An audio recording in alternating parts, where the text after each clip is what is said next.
Hello everyone, welcome in the fourth episode of the second season of Searching for the Slavic Soul.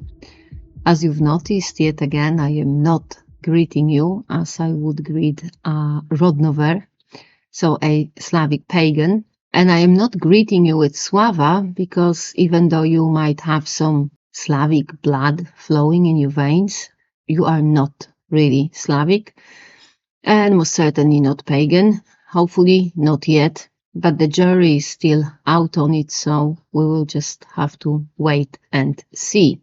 However, as you stick with me and continue doing your homework, you will gradually learn what sort of mindset being a Slavic pagan requires, and will hopefully start developing such mindset.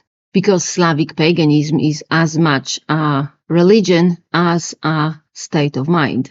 And the state of mind of a Slavic pagan is a state of being deeply connected to your family in a sense of your bloodline, not in a sense of the modern nuclear family consisting of your mom and, if you're lucky, your dad.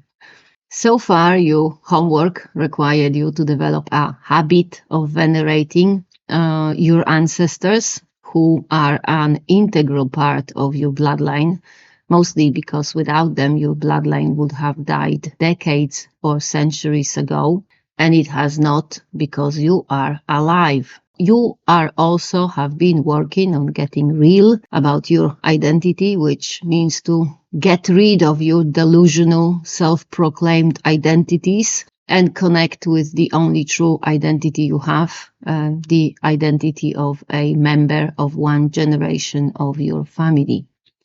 Which is, by the way, the most unique and individualized identity anyone can ever have, because only you and no one else in the entire world is the child of your parents, the first child, the second child, or the third child if you have siblings. No one else in the entire world is a grandchild of your grandparents and perhaps even a mother of a father of your children.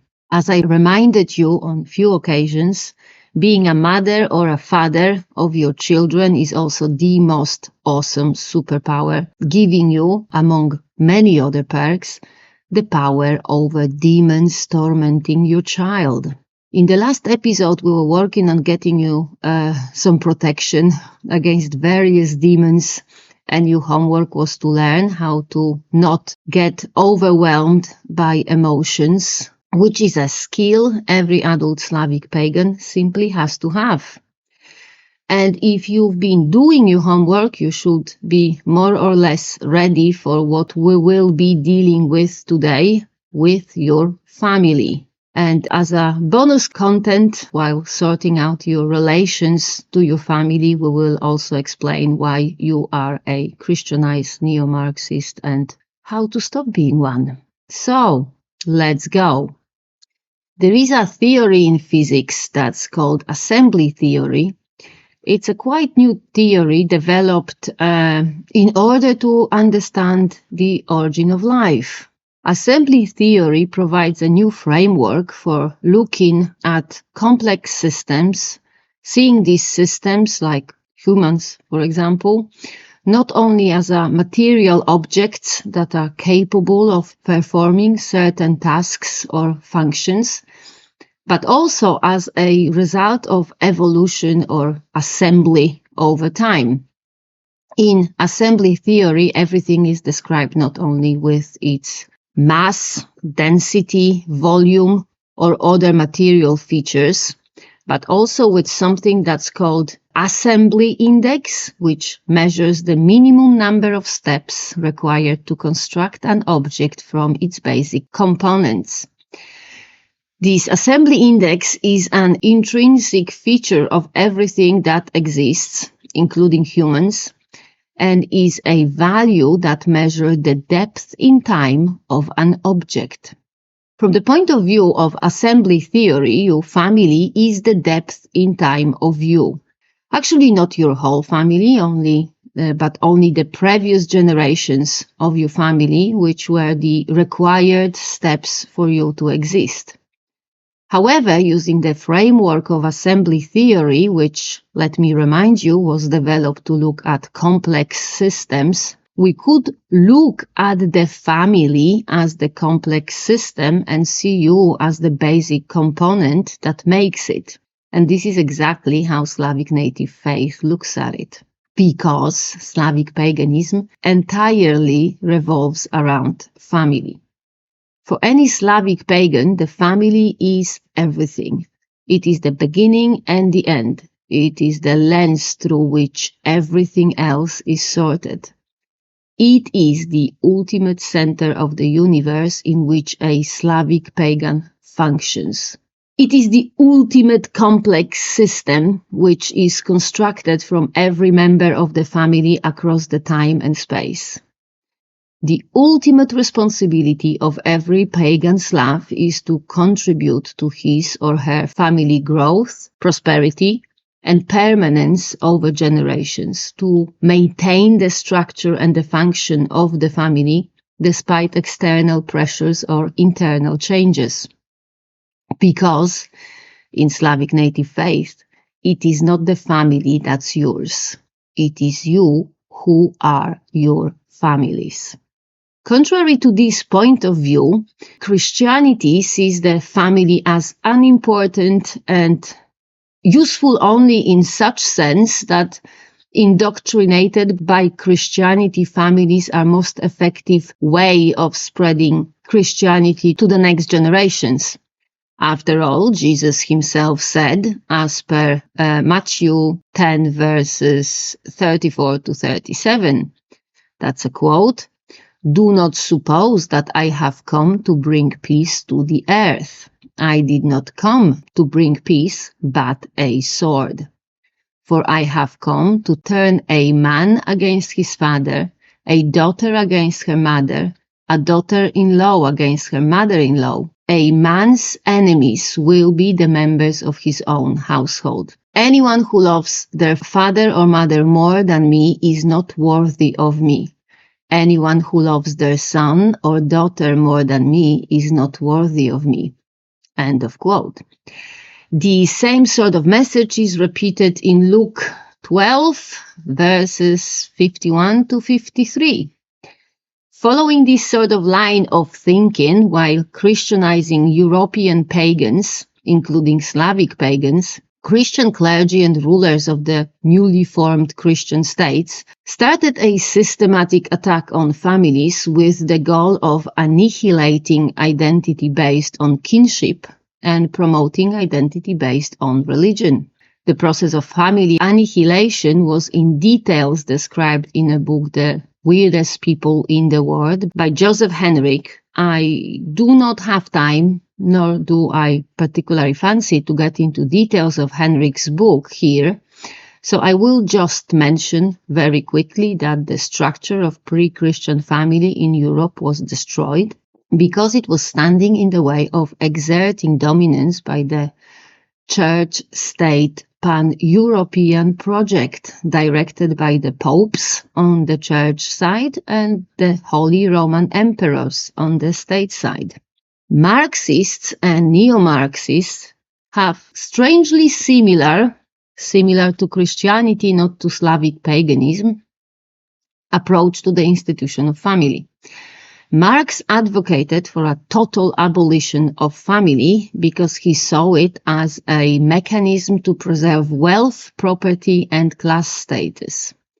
As to neo-Marxists, they see family as the product of the oppressive normativity.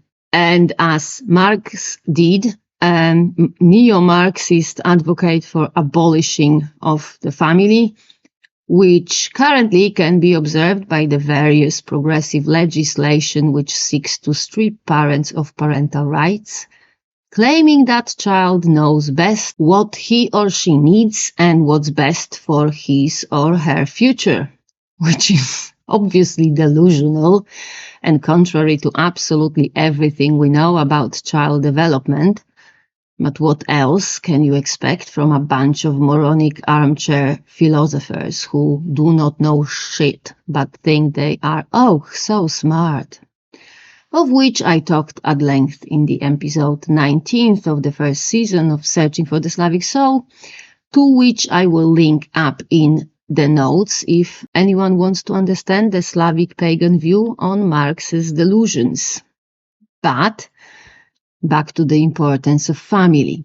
If you think that your beliefs are more important than your family, it basically means that you are Christianized.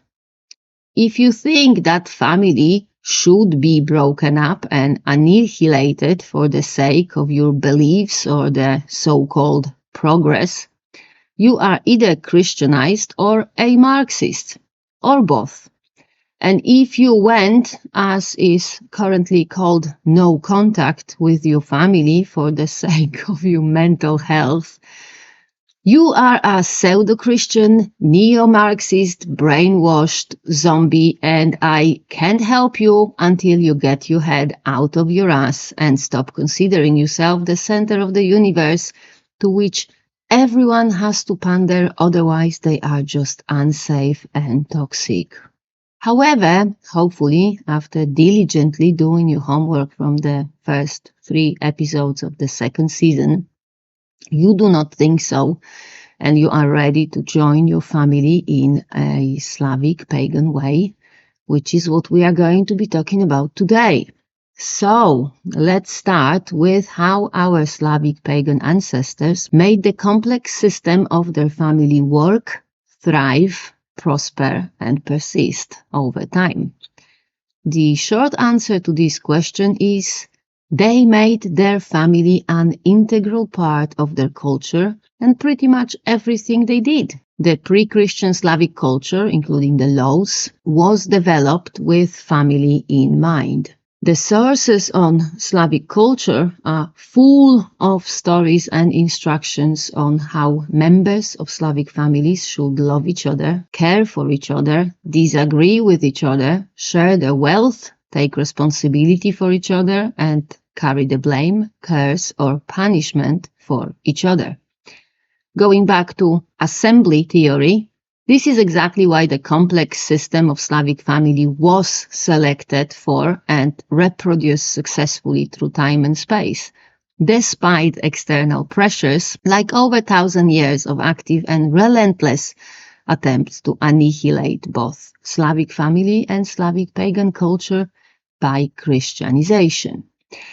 To give you an idea of how rare such perseverance is, it is estimated that 77 to 86% of languages have gone extinct since human speech developed around 100 or 200,000 years ago. These distinct languages were likely connected to some sort of distinct culture which likely died out with them. Only in the 20th and 21st century, nearly 500 languages died out. I found a Wikipedia page that lists 18 known and extinct ethnic groups, but it's Wikipedia, so who knows how accurate that is. But still, the Americas and Australia, which were colonized and Christianized way later than the Slavs, have seen over 80% of pre-colonial languages extinct since the late 18th century, yet Slavs and their complex systems of Slavic families still exist and thrive. This complex system of Slavic family is your depth in time. This is the reason why you exist. And it is your responsibility as an aspiring Slavic pagan to continue to find ways of keeping your family system going. And now, let's talk about how you can do it in a Slavic way. If you, for example, look at the ethnographical sources such as Slavic folk songs recorded in the early 19th century, which was, let me remind you, a time where rural areas on the Slavic lands were very superficially Christianized, and pretty much all the folk traditions are connected directly with the pagan customs. So if you look at the folk songs, you will pretty much see every possible type of interactions between family members. For the purpose of this episode, I reread a collection of folk songs from the area of Pińsk, which is a city in modern Białoruś, and these songs were gathered and translated into Polish by Romuald Zienkiewicz and published in 1851 in Kaunas, which is a city in modern Lithuania. The reason why I reread only this collection is that A, because of time limitations, I self-restrained myself, because my nature is such that once I get into a publication like that, it's suddenly a month later and I am neck deep into comparative analysis of symbolism of verbs, Old Polish grammar and syntax, etymology of names of various objects and such, and I am most certainly not any closer to producing episode 4 of the second season of Searching for the Slavic Soul. And the reason B is that Zienkiewicz collection includes songs from the full year of the ritual cycle, so it's comprehensive enough to show the details of family life through the span of the whole year. So my absolutely all-time favorite song from this collection is a song sung by a daughter who sings about how she will go to the forest and will sing a song, and the forest will carry the song to her father. And when the father hears this song, if he recognizes that the song is sung by his daughter, then he will tell his daughter to have fun and enjoy herself. But if he thinks that the song is sung by her sister-in-law, then the father will tell his daughter-in-law to be well but quiet and to be more keen to work. It's just such a gorgeous picture of the father-daughter relationship where the father wants everything the best for his daughter and the daughter knows it. And this knowledge is her source of encouragement in difficult times where she has some problems and needs to go to the forest to think it through. So here you have it. This is how your family supports you, even when they are not there. Maybe you don't get on with your family. Maybe you think they don't wish you well. Maybe you ruminate on all the quote-unquote harms you think your family inflicted on you. But there is always one member of your family that wishes you well, that wants the best for you, and this is who you think of when you are down. This is who you sing the song for.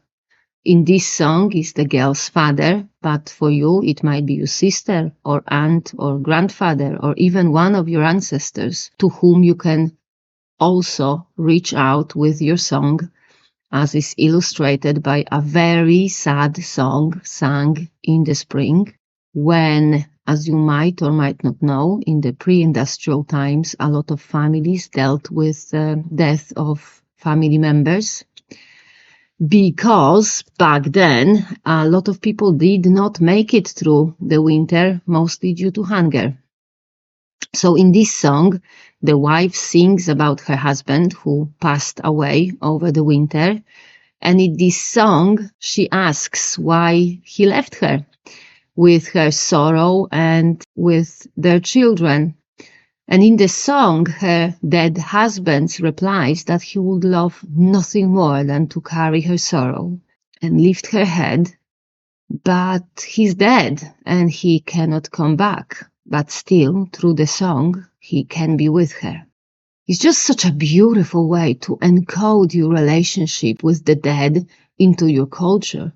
Make it into a song.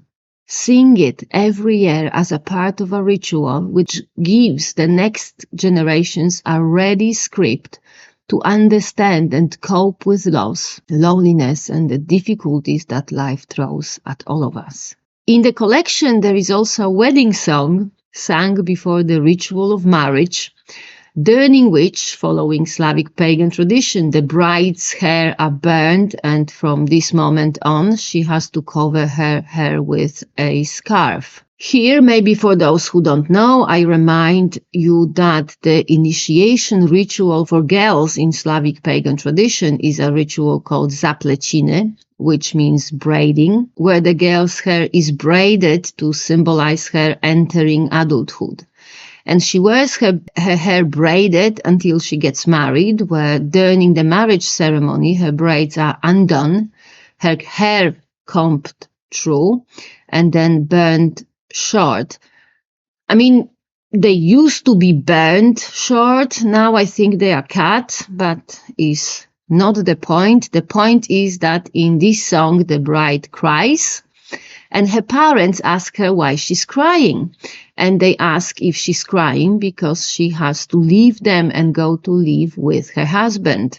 And the bride, still crying, replies that no, she's not crying because she has to leave her parents, but because she's crying because she cannot stand losing her braids, and she cries because without her braids she will not be able to have fun anymore, but she will have to sit on a bench with other wives. And this is a ritual song that is sung as an integral part of the wedding ritual.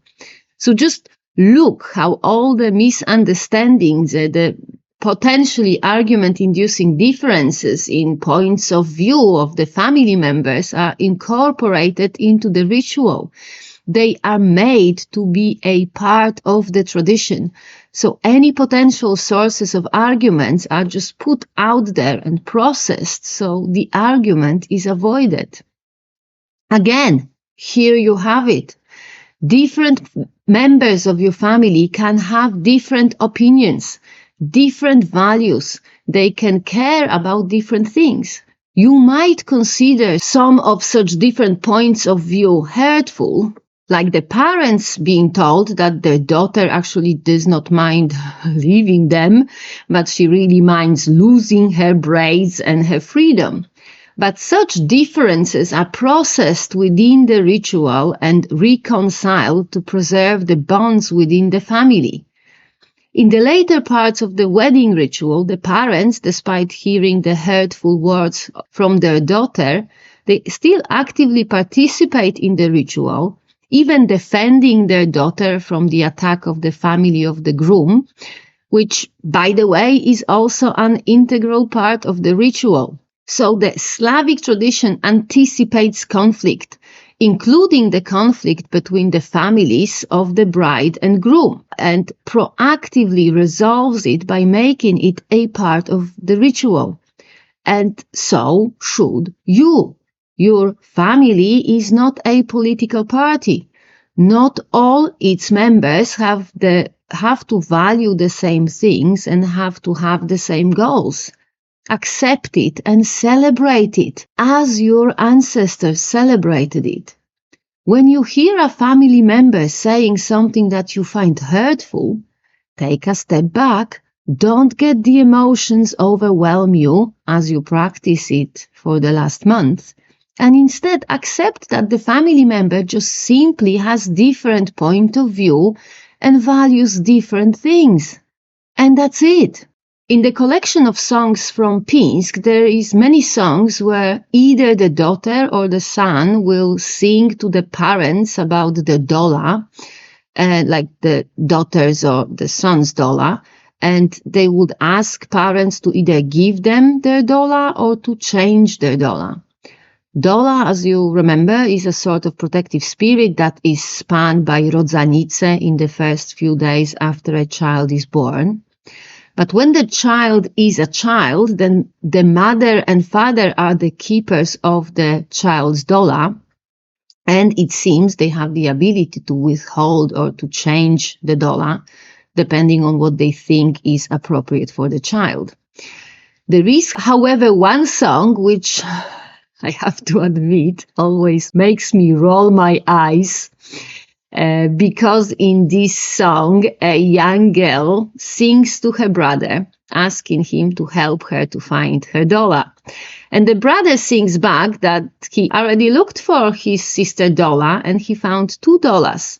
One drinking and having fun, and the other one wailing in the fields. But he was not able to distinguish which one is his sister's dollar. To that, the sister replies that the one wailing is her dollar. And it's just such an accurate portrait of certain type of a young girl who does nothing but wail in the fields and is convinced that this is her fate forever. But still, it is lovely that her brother was not sure, because it shows that he actually hoped that his sister might be willing to stop wailing and start having fun.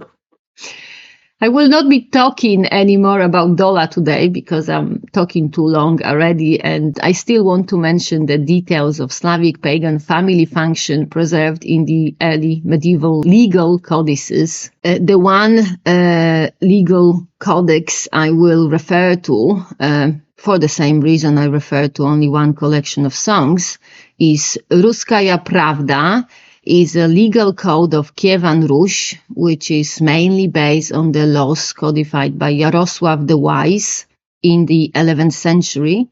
But the edition I have, this is an edition with translated and with commentaries by Ignacy Benedict Rakowiecki. This edition includes codices of Olga and Igor of Kiev from the 10th century, and of Mścisław Dawidowicz of Smolensk from the 13th century. Obviously, all these codices were written down by Christian monks and dictated by Christian rulers, but the laws were not just summoned up from the ceiling. The laws codified traditional laws of the tribes of pagan Slavs, superimposing on them a layer of Christian doctrine in order to ultimately get rid of the pagan kinship-based legislation and turn it into Christian religion-based legislation, which was a process that was happening in the whole Europe during the Christianization of Europe's indigenous pagan population.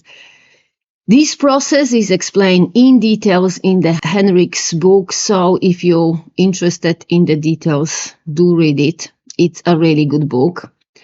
But as far as the topic of today's episode goes, in Ruska Pravda and other codices of Kievan Rus, it is obvious that the family was the prism through which the law saw an individual.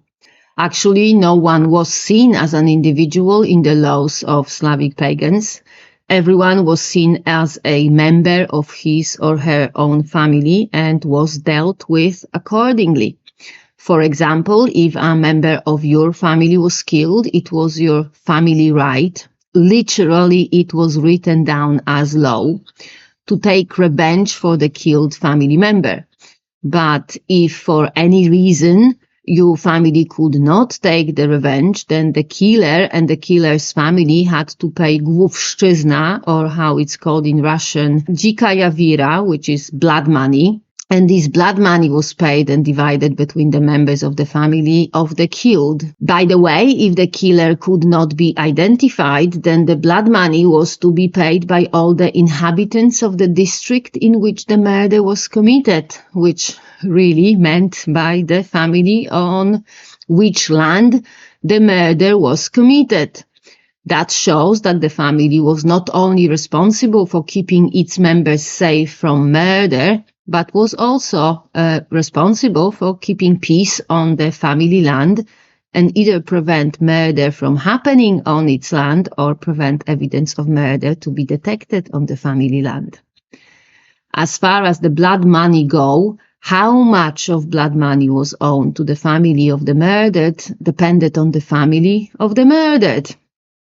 If the family was strong and influential, there was a lot of blood money to be paid, and if the family was just simple peasants, there was much less blood money to be paid. By the way, if the murderer was a slave, there was no blood money to be paid, because a slave was seen as a thing, not as a human.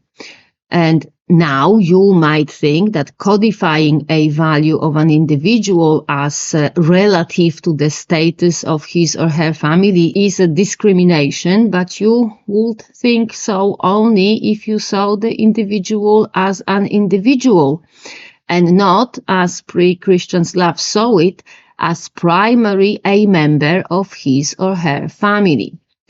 But if you look at it through the Slavic pagan prism, where family is more important than an individual, you will notice that the status of the family depends on the conduct of every single member of the family.